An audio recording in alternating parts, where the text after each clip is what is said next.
Rob, I've got 3 Omegas that I want to show you. First, I'm going to show you the stock image from Omega's website, which may or may not look that great. And then I'm going to hand you the watch, and let's react to these pieces. So here's the first image. Now, for the record, let me interrupt. I truly have not seen these. This is a rapid reaction. Legit in the moment. Yes. I want to make that abundantly clear. The words that come out of my mouth next are actual rapid fire type stuff. Unfiltered. Yes. Okay, so Rob, this is the Ville Prestige. This is a dress piece. Yeah. A master chronometer. Okay. Burgundy dial.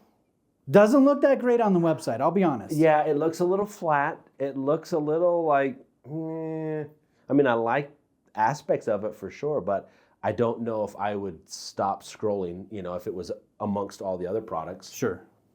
Well, here we have it in person. Ooh. Let's get your opinion here. See, I think this is very surprising. Okay, so I can tell you right off the bat that dial work is just gorgeous. They do burgundy really well. It is not a color that I would flock to initially, but I'm telling you right now that thin profile. The super thin profile. Sharp dial details. The raised numerals. You've got the applied numerals that are really, really nice. I like that they've got a mixture as well between the Romans and then just the dot indices. So tell me, looking at this, do you think this could stack up to a Grand Seiko who does colorful, sometimes burgundy dials? Like, would you cross shop the two personally? Okay, so yes, I would, but I do think that the Grand Seiko buyer is still going to find this a little bland. Okay. Now, the Omega shopper is going to be pleased with both this and the Grand Seiko. Well, they might go, hey, this is a Metis movement. This is way better than a 9S, whatever, Grand Seiko. Yeah, for as amazing as this dial looks, I do feel like it would be on the safer end of the Grand Seiko scale. Because you think about the texturing and all of the crazy little features that they add into that. This is just a really well done, but still clean and simple dial. Well, what I think is cool, most collectors that are into modern Omega, they're all about Speedmaster, Seamaster, Aquaterra, some Globemaster and stuff. They're not necessarily looking at the more dressy, under the radar piece, which I think this is. Oh yeah. And that's kind of exciting. Yeah, the DeVille is definitely an underrated line as a whole. Yeah. I mean, it's dramatically underrated. And when you look at the tech that you're getting in here and the finishing, I mean, seriously, this dial, it's pretty. It is Grand Seiko-esque. I like the case. I think that the case, even though it's a little on the larger side for what for a dress watch. So 41 millimeter, but it doesn't feel that big. but even with that, I would say it's thinner than a Grand Seiko. Oh yeah, and it has a nicer profile on the wrist. I mean, that's usually one of the big knocks on Grand Seiko is kind of the bulkiness. Kind of tall. Yeah, kind of tall. I mean, outside of like the 44 GS where it's a little bit more sloping look and everything, but honestly, the movement looks amazing. It's cool. You've got, again, a lot of tech, I like it. I like it too. I really like it. Let me show you a picture of another one. This is one that I have a soft spot for. Okay. So I will fight you if you don't like it. Just kidding. No, here we have the Ultra Deep. Now this is, I think they call it a taupe dial. It's interesting. And then they paired it with orange ceramic. It's a chunk beast of a watch, right? It's like 45.5 millimeters or something like that. But yeah, here's the stock image.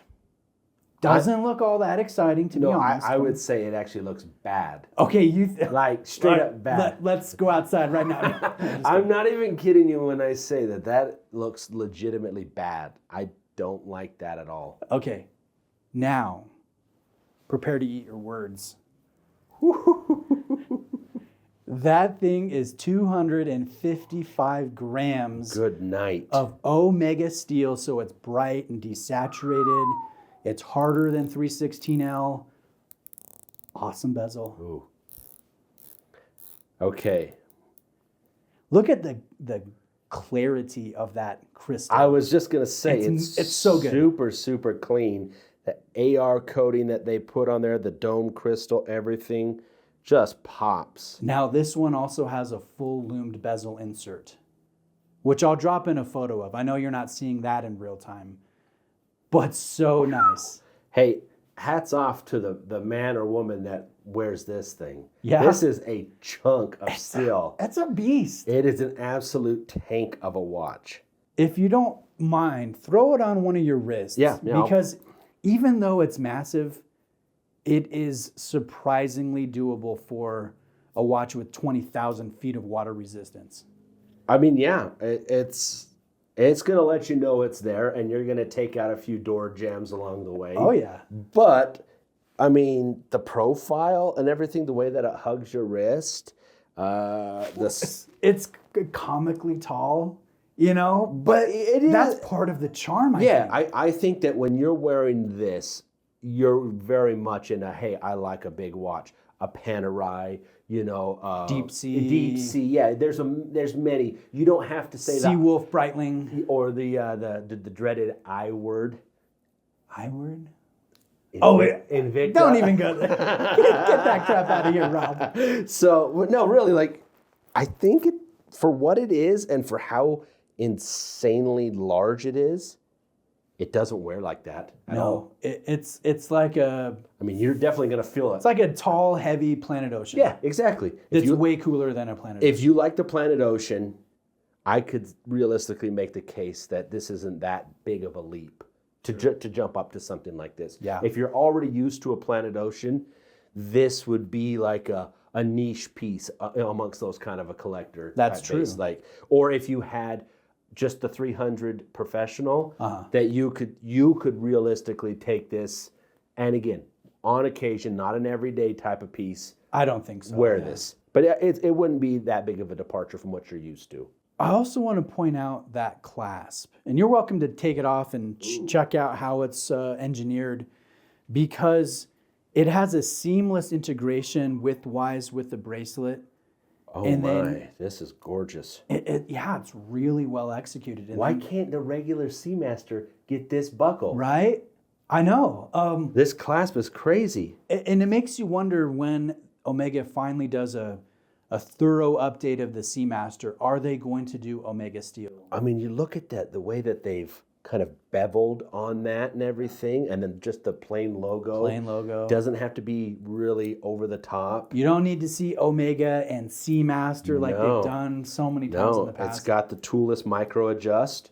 Yeah. Probably, what do you say, like 20 mil, maybe 15? I'd have to look it up, but it's a lot. Yeah, it's a lot, and it's super easy to operate. I love that. Okay.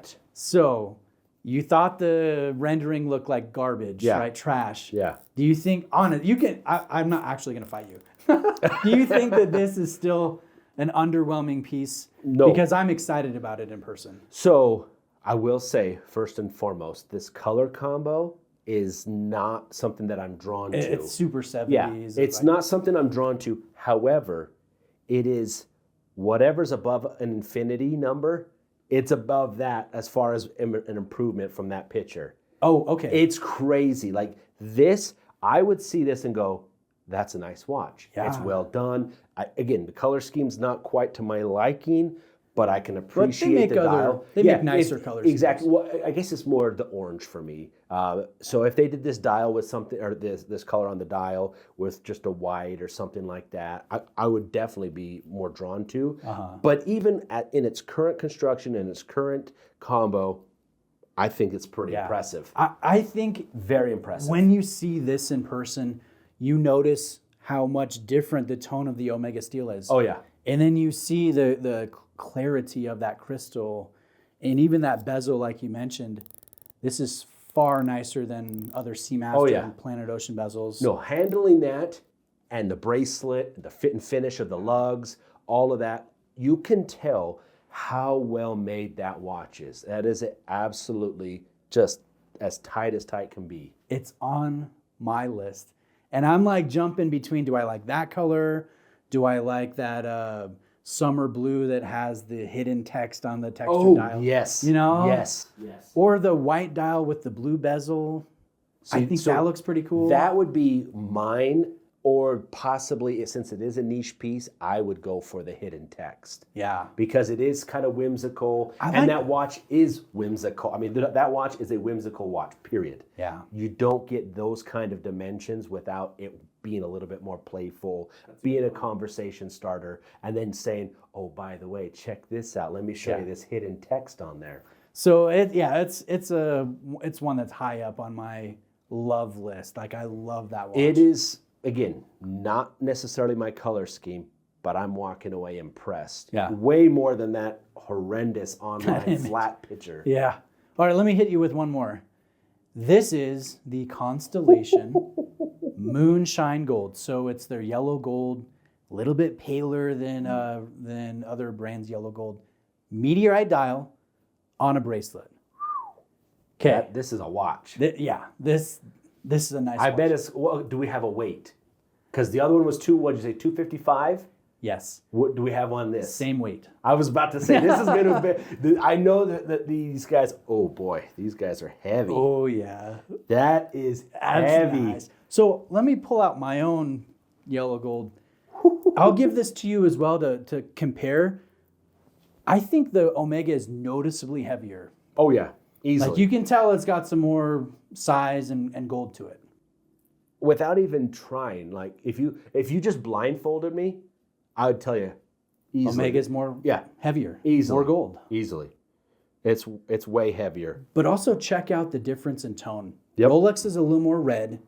Omega is definitely paler. It is a little bit more pale. I hadn't noticed that until you pointed it out, but it is a definite different sheen to that, and that, I mean, that could be a deciding factor for some people depending upon skin tones and overall personal preference. Or if you're going to drop $40,000 or around $40,000 on a gold watch, do you want the Rolex name brand, or do you want some more gold with a killer, Meteorite dial? Oh man, like, I mean, it's a conundrum. Yeah, and this bracelet is awesome. I love the little polished portions that until you get to the clasp, then you're like, eh. Yeah, the clasp is a bit of a buzzkill. Butterfly, very much a buzzkill. And it's even one of the traditional butterflies where you have to do the one side before the other side. It's true. For fear of smashing, kind of. Let me take this one away from you so you can handle that easier. Wowzers. This thing is, oh, look at that. And look at the movement. The movement even. So they did the full balance bridge in Sedna Gold. Yes. And then the rotor in Sedna Gold. See, this is what you get with Omega that you don't with Rolex. You do not get with Rolex, and you do not get with other brands. Yeah. So what's kind of... man. I don't know. One thought that I had with that movement, I love the movement. I like Meta certified jump hour feature. But the red gold with the Moonshine gold looks a little weird. I love it would be perfect. They make this in Sedna gold. Exact same, except everything's Sedna. Oh. So if you put that movement in the Sedna gold Constellation, it would just match perfectly. Right. And this is it's not a crazy deal. I still prefer having it over basic, no precious metal. Just a regular. But it's a little bit of a mismatch, right? It is a mismatch, but I actually like it. I like the visual intrigue. I like when you have, you think about it, it's just another form of decoration, and they've already got all of the other little aspects of decoration in there. So I'm not a metallurgist, but I think they have a little bit more copper content in the Sedna gold. And it's kind of fun to think, hey, my watch, I've got yellow gold, I've got copper, I've got meteorite, which is a whole mix of different iron and other components from space. Like, you look at that thing and there's a whole lot going on. There's so much that I think is cool. You're looking at the bezel. I'm sure you'll pop in pictures or whatever in your review, but the bezel, how you have like a hammered finish, in contrast with the polished raised Roman numerals, and then these little polished side portions. It's just a lot of visual intrigue. You've got the chamfering right there, the little, it's a very impressive watch. So tell me, versus this rendering and seeing it in person, how much of a difference do you think? Again, like the Seamaster, I don't think that these pictures online are doing any justice.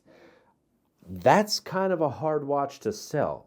I'm imagining there's not a lot of people banging down the doors to drop 40K or whatever the retail is. Not compared to a gold Daytona or Day-Date, right? As to why they just do these computer renders, I mean, I know why, because it's cost effective. Sure. But you would think that a company as big as Omega, under the umbrella of Swatch, they would have an in-house photography team. The greatest photographers ever. Right? Yeah, they could literally set up their own studio and say, okay, everybody send us your releases this year and we'll start snapping pictures and uploading them or whatever to the Dropbox or whatever. Whatever. But like they have the resources available. This is just kind of lazy to throw up a really, really flat. You're not getting the depth of the indices, and how they pop. You're not getting anything off of that picture that shows you. I'll scroll on this website here so you can see they give you a couple other renders. Yeah, see, but still. This one's not terrible. No, I look at that. And that's it. Yeah. Are you going to spend $40,000 based off of that website? No, I look at that and I go, well, is it kind of hard to see because it's just gold on gold on gold? But then I see it in the flesh or in the metal and I go, no, I can see it as clear as day because the polishing on the indices pops against kind of the uneven texture or whatever, the look of texture on the Meteorite. Like it's very, very clear with no luminescence outside of the hands to still tell time on that. That is nothing like the picture. Yeah. It's crazy to think about. It's kind of wild. Yeah, I mean, it kind of sucks for them because they're just doing themselves a disservice. I think more often than not it is, because when you have these pieces and you're at a certain price range, you're able to really showcase some of these nuanced little things, of the collectors love to see. Yes, or just the random person on the internet that's shopping that goes, hey, that looks pretty. Yeah. Why not? Why not? I've got the money, or so and so, I just got my inheritance. Exactly. I just won the Amazing Race. Exactly. They could do so much better with these pictures. I think they could too.